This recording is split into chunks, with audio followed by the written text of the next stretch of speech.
هلا، وشلونكم؟ وش اخباركم؟ راح انطيكم اياها من البداية وبالقلم العريض. الله جميل ويحب الجمال.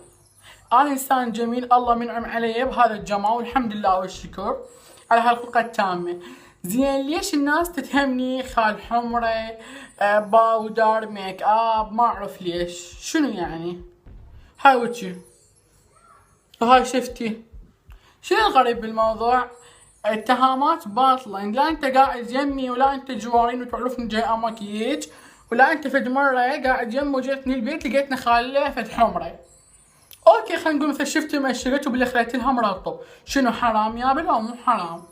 وعيب عليكم تتهمون انسان لا تعرفونه ولا يمكم ولا بقرباكم، ونهائيا انتم ما شايفينه، بس مجرد على مواقع التواصل وها هي فاضحينه ومخزينه. شنو انتم؟ طلعوا شوفوا الناس. انا اصلا كل بشر معيدي وكل انسان فاشل بحياته، خلي يطلع يشوف الناس، خلي شوي يثقف نفسه، يعطي زياده من الثقافه الك. اوكي، الله جميل ويحب الجمال. الله وصى بالجمال. الانسان كل ما يكون انيق وكل ما يكون حلو ما بيه شيء. احنا عندنا الحلو بالعراق يسمونه فرخ، يسمونه جرو. راح تحجون عليه وتنتقدون لين دا اقول هذا الكلام، لا هذا واقع حال وما خايف وجاي احكي بكل صراحه. الحلو يسمونه جرو، وهواي ناس انظلمت بسبب جمالها وبسبب الكلمه الفاشله. الفاظ ما اعرف من المتسميات تلقوها على الناس. لا، انت تقيم انت قيم حالك. انت بالبدايه قيم حالك وتعال احكي علي واحكي على غيري. انا ما دا احكي الشيء هذا علي. انا هواي ناس اعرفها ماتوا بسبب هاي الكلمة جرو ما اعرف شنو. والله عيب عيب عيب. وخلي الله فوقك، اذا انا مسوي شيء خطا ما راح ارجع اقول لكم، خلي الله يحاسبني. انتم عوفوني سلموني بيد الله اذا انا خطأان بحياتي.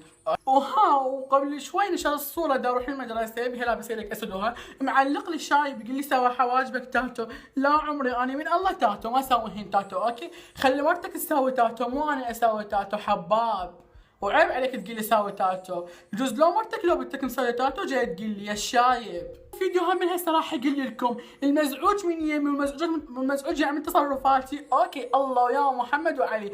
عندك بلوك سوي بلوك روح. اوكي، ما مجبور تشوف، ما مجبور تباوع علي. ليش تعطيني تعليقات؟ ليش تعطيني نسبة مشاهدة اكثر؟ الله وياك، اكو بلوك وانطيني بلوك، والما يعجبه يقول لي يا، والما يعرف ها. والمدارس والهمجي مسوي لي فيس يحكي لي بصمه خلي يقول لي وانا انطي بلوك لان ما عايز حثاله. الحثاله عندي بدون اقول ثقف نفسك ثقف نفسك، لان الثقافه اهم شيء عند البشر. من تطلع تحكي ويا الناس مثقف الناس راح تحترمك، والهمجي يبقى همجي ما يقدر يغير. على قولة اهلنا شو يقولون؟ ذيل الكلب مين عرفت له ذيل الكلب ما راح تنعدل. يلا ما عندي وقت، ومع احتراماتي للزين وتحيه خاصه لحسين كنوف. باي.